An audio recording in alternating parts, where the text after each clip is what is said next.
प्यारे बच्चों सत श्री अकाल। मैं किरणदीप कौर। ਅੱਜ ਆਪਾਂ जमात 10ਵੀਂ ਦੀ ਪਾਠ ਪੁਸਤਕ ਸਾਹਿਤ ਸੁਗੰਧੀਆਂ ਵਿੱਚੋਂ ਪ੍ਰਿੰਸੀਪਲ ਤੇਜਾ ਸਿੰਘ ਜੀ ਦਾ ਲਿਖਿਆ ਹੋਇਆ ਨਿਬੰਧ ਗੰਗਾਦੀਨ ਦਾ ਦੂਸਰਾ ਭਾਗ ਪੜ੍ਹਨ ਜਾ ਰਹੇ ਹਾਂ। ਆਓ ਦੂਸਰਾ ਭਾਗ ਵਿੱਚ ਜਾਣੀਏ ਕਿਸ ਤਰ੍ਹਾਂ ਗੰਗਾਦੀਨ ਆਪਣਾ ਜੀਵਨ ਬਸਰ ਕਰਦਾ ਹੈ। 2 ਸਾਲਾਂ ਪਿੱਛੋਂ ਇੱਕ ਵਾਰੀ ਮੈਂ ਉਧਰੋਂ ਲੰਘਿਆ ਤਾਂ ਮੈਂ ਵੇਖਿਆ ਕਿ ਉਸੇ ਦੁਕਾਨ ਦੇ 2 ਹਿੱਸੇ ਹੋਏ ਪਏ ਸਨ। उस दुकान के 2 हिस्से होए हैं ते एक हिस्से उत्ते बड़ा शानदार साइन बोर्ड लगा होया है। ये भी बूट वेचन वालियां दा सी। बोर्ड ते लिखिया सी कि उन्हां दी दुकान राजियां महाराजियां ते रानियां लई बूट बनाउंदी है। वो पुराने 2 जोड़े दूजे हिस्से दी नुक्कर वल पए सन। गंगादीन वाला हिस्सा हुण अगे नालों भी वधेरे हनेरा ते बो वाला हो गया सी, पर दूजे हिस्से विच अलमारियां विच बूट लिशक रहे सन। अगे नालों भी वधेरे चिर पिछों गंगादीन मेरे सामने आया ते मैं कहा। हाँ जी, 2 साल बाद पिछले भाग च आपां पढ़िया सी कि लेखक ने अपने 2 जोड़े बूटां दे बनाए क्योंकि वो जल्दी टुटदे नहीं सन। फिर 2 साल पिछों एक बारी लेखक उधरों दी लंघिया तो उसने देखा कि पहला उसकी दुकान आपां पहले भाग विच पढ़िया बच्चों, उसकी एक दुकान 2 दुकानां जिड्डी सीगी तो उसके 2 हिस्से बने हुए सन। एक हिस्से उत्ते बड़ा शानदार साइन बोर्ड लग्या सी। वो भी किस दी दुकान सी? वो भी बूटां दी ही दुकान सी। उस ते इश्तिहारबाजी कीती हुई सी कि ये दुकान ते राजे महाराजे ते रानियां दे बूट बनाउंदी है। वो पुराने 2 जोड़े जो पहला उसकी दुकान के अगे पए हुंदे सन, पुराने 2 जोड़े दूजे हिस्से की नुक्कर वाल पए सन। गंगादीन वाला हिस्सा हुण पहला भी हनेरे वाला ते ज़्यादा बदबूदार हो गया सी, बो वाला हो गया सी, पर दूजे हिस्से विच अलमारियां विच बूट लिशक रहे सन। अगे नालों भी वधेरे चिर पिछों गंगादीन मेरे सामने आया। चिर पिछों देर बाद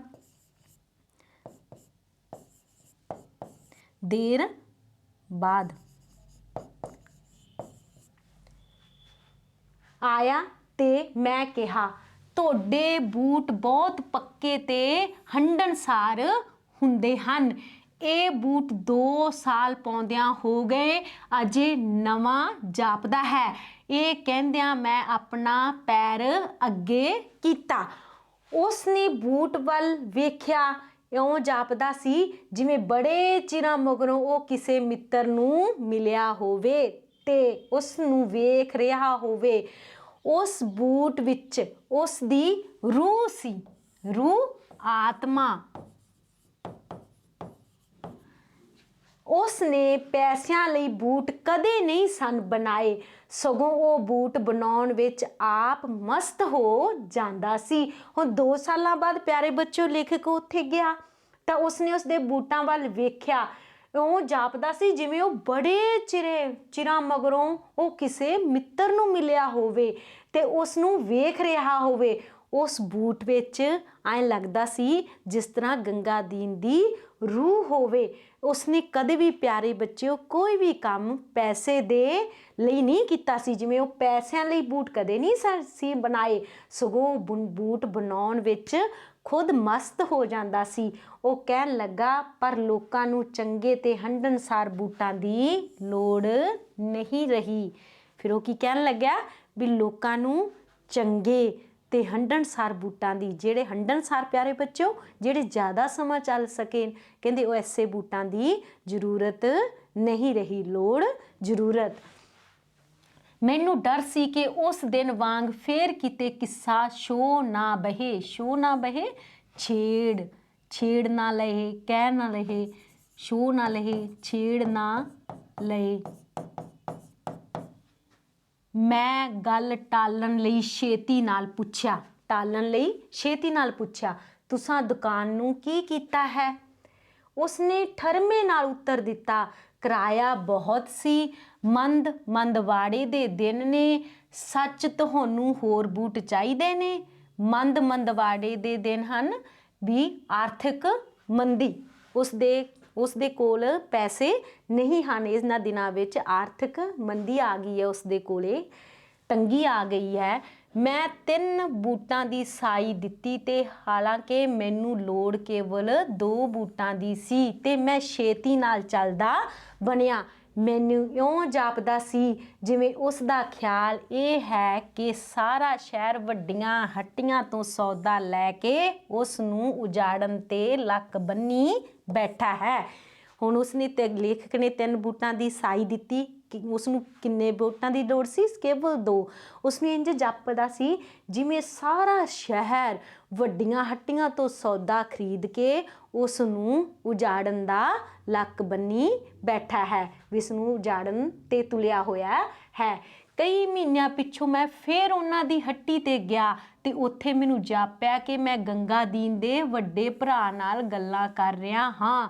ਉਸ ਦੇ ਹੱਥ ਵਿੱਚ ਉਸੇ ਤਰ੍ਹਾਂ ਚਮੜੇ ਦਾ ਟੋਟਾ ਸੀ। ਮੈਂ ਕਿਹਾ, ਸੁਣਾਓ ਜੀ, ਕੀ ਹਾਲ ਹੈ?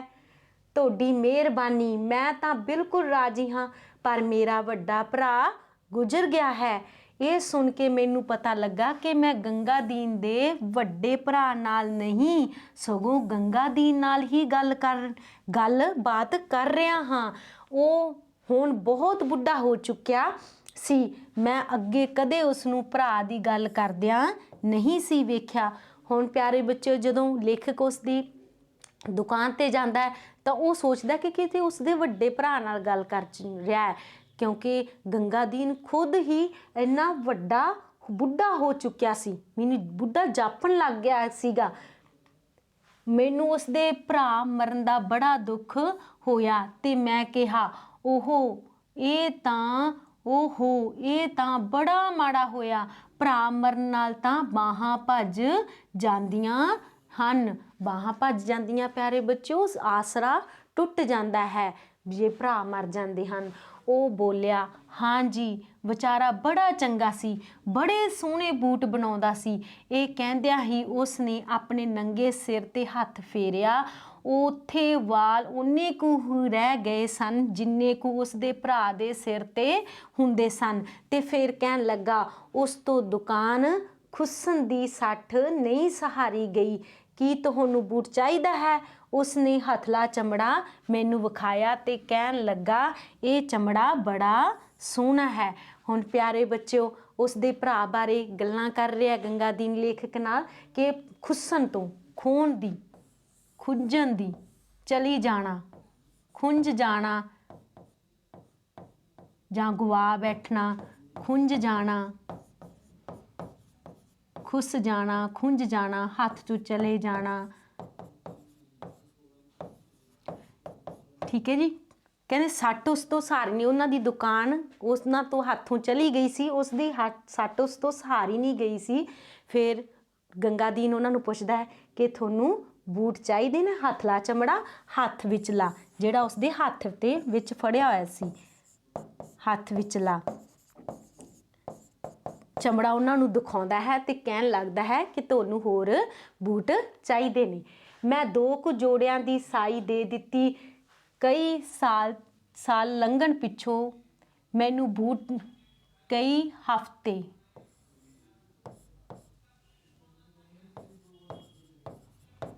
ਲੰਘਣ ਪਿੱਛੋਂ ਮੈਨੂੰ ਬੂਟ ਮਿਲੇ, ਪਰ ਇਹ ਅੱਗੇ ਨਾਲੋਂ ਵੀ ਚੰਗੇ ਸਨ।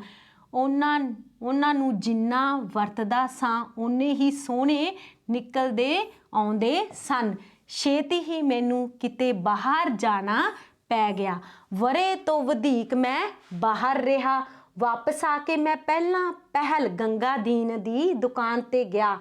ਮੈਂ 60 ਵਰ੍ਹੇ ਦਾ ਗੰਗਾਦੀਨ ਛੱਡ ਕੇ ਗਿਆ ਸਾਂ ਤੇ 1 ਵਰ੍ਹੇ ਪਿੱਛੋਂ 75 ਵਰ੍ਹਿਆਂ ਦੇ ਗੰਗਾਦੀਨ ਨੂੰ ਆ ਵੇਖਿਆ।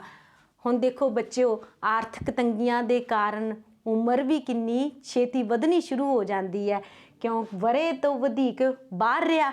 ਜਦੋਂ ਵਾਪਸ ਆ ਕੇ ਵੇਖਿਆ, 1 ਵਰ੍ਹੇ ਪਹਿਲਾਂ ਕਿੰਨੇ ਸਾਲਾਂ ਤੇ ਗੰਗਾਦੀਨ ਨੂੰ ਛੱਡ ਕੇ ਗਿਆ ਸੀ ਲੇਖਕ?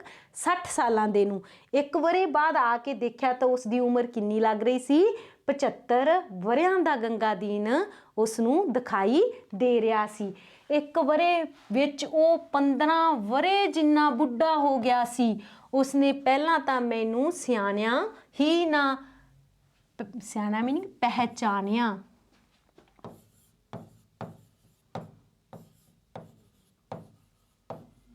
पहचानिया ही ना। मैं उसनू कहा गंगा दीन ਤੁਹਾਡੇ ਬੂਟ ਬੜੇ ਸੋਹਣੇ ਹੁੰਦੇ ਹਨ, ਮੈਂ ਇਹ ਬੂਟ ਉਦੋਂ ਦਾ ਹੀ ਰੋਜ਼ ਪਾਉਂਦਾ ਹਾਂ, ਅਜੇ ਵੀ ਇਹ ਨਵੇਂ ਨਕੋਰ ਦਿਸਦੇ ਹਨ। ਨਵੇਂ ਨਕੋਰ ਨਵੇਂ ਤਾਜ਼ਾ ਉਸੇ ਤਰ੍ਹਾਂ ਦਿਖਦੇ ਹਨ। ਗੰਗਾ ਦੀਨ ਕਿੰਨਾ ਚਿਰ ਮੇਰੇ ਬੂਟਾਂ ਵੱਲ ਵੇਖਦਾ ਰਿਹਾ, ਫਿਰ ਉਹਨਾਂ ਨੂੰ ਟੋ ਟਾ ਕੇ ਕਹਿਣ ਲੱਗਾ ਇਹ ਅੱਡੀ ਵੱਲੋਂ ਲੱਗੇ ਨਹੀਂ, ਲੱਗੇ ਤਾਂ ਨਹੀਂ, ਮੈਨੂੰ ਡਰ ਹੀ ਰਿਹਾ ਸੀ, ਨਹੀਂ ਇਹ ਬੜੇ ਸੋਹਣੇ ਮੇਚੇ ਆਏ ਹਨ, ਮੇਚੇ ਨਾਪ ਆਏ ਹਨ, ਨਾਪ ਆਏ ਹਨ। ਹੁਣ ਗੰਗਾ ਦੀਨ ਜਦੋਂ ਆਪਣੇ ਬਣਾਏ ਹੋਏ ਬੂਟਾਂ ਨੂੰ ਦੇਖਦਾ ਹੈ, ਉਸਨੂੰ ਆਪਣਾ ਇੱਕ ਇੱਕ ਬੂਟ ਅੱਛੇ ਤਰੀਕੇ ਨਾਲ ਯਾਦ ਹੁੰਦਾ ਹੈ, ਤਾਂ ਹੀ ਤਾਂ ਉਹ ਗੰਗਾ ਦੀਨ ਲੇਖਕ ਨੂੰ ਪੁੱਛਦਾ ਹੈ ਕਿ ਤੁਹਾਡੇ ਅੱਡੀ ਕੋਲੋਂ ਇਹ ਬੂਟ ਲੱਗੇ ਤਾਂ ਨਹੀਂ, ਮੈਨੂੰ ਡਰ ਹੀ ਰਿਹਾ ਕਿਤੇ ਅੱਡੀ ਕੋਲੋਂ ਬੂਟ ਲੱਗ ਹੀ ਨਾ ਜਾਣ। ਲੇਕਿਨ ਲੇਖਕ ਉਸ ਨੂੰ ਕੀ ਕਹਿੰਦਾ ਹੈ, ਇਸ ਨੂੰ ਬੜੇ ਵਧੀਆ ਨਾਪ ਆਏ ਹਨ। ਉਹ ਪੁੱਛਣ ਲੱਗਾ ਹੋਰ ਜੋੜਾ ਚਾਹੀਦਾ ਹੈ, ਮੈਂ ਛੇਤੀ ਹੀ ਬਣਾ ਦਿਆਂਗਾ, ਅੱਜ ਕੱਲ੍ਹ ਕੰਮ ਕੋਈ ਨਹੀਂ। ਮੈਂ ਕਿਹਾ ਹਾਂ ਹਾਂ ਮੈਨੂੰ ਬੂਟ ਚਾਹੀਦੇ ਨੇ। ਉਹ ਆਖਣ ਲੱਗਾ ਤਾਂ ਫਿਰ ਮੈਂ ਨਵਾਂ ਮੇਚਾ ਲੈਂਦਾ ਹਾਂ, ਤੁਹਾਡਾ ਪੈਰ ਜ਼ਰੂਰ ਅੱਗੇ ਨਾਲੋਂ ਥੋੜਾ ਬਹੁਤ ਵੱਡਾ ਹੋ ਗਿਆ ਹੈ। ਇਹ ਕਹਿ ਕੇ ਉਸਨੇ ਅੱਗੇ ਵਾਂਗ ਹੀ ਮੇਰੇ ਦੋਹਾਂ ਪੈਰਾਂ ਦਾ ਖਾਖਾ ਖਿੱਚਿਆ ਤੇ ਉਂਗਲਾਂ ਦੇ ਨਿਵਾਨ ਉਚਾਨ ਨੂੰ ਜਾਂਚਿਆ। ਇਹ ਕੰਮ ਕਰਦਿਆਂ ਉਸ ਕੇਵਲ ਇੱਕ ਵਾਰੀ ਉਤਾਂ ਤੱਕਿਆ ਤੇ ਕਹਿਣ ਲੱਗਾ ਮੈਂ ਖਬਰੇ ਤੁਹਾਨੂੰ ਦੱਸਿਆ ਸੀ ਕਿ ਨਹੀਂ ਕਿ ਮੇਰਾ ਵੱਡਾ ਭਰਾ ਗੁਜ਼ਰ ਗਿਆ ਹੈ। ਖਾਕਾ ਖਿੱਚਣਾ, ਨਕਸ਼ਾ, ਨਕਸ਼ਾ ਤਿਆਰ, ਨਕਸ਼ਾ ਤਿਆਰ ਕਰਨਾ।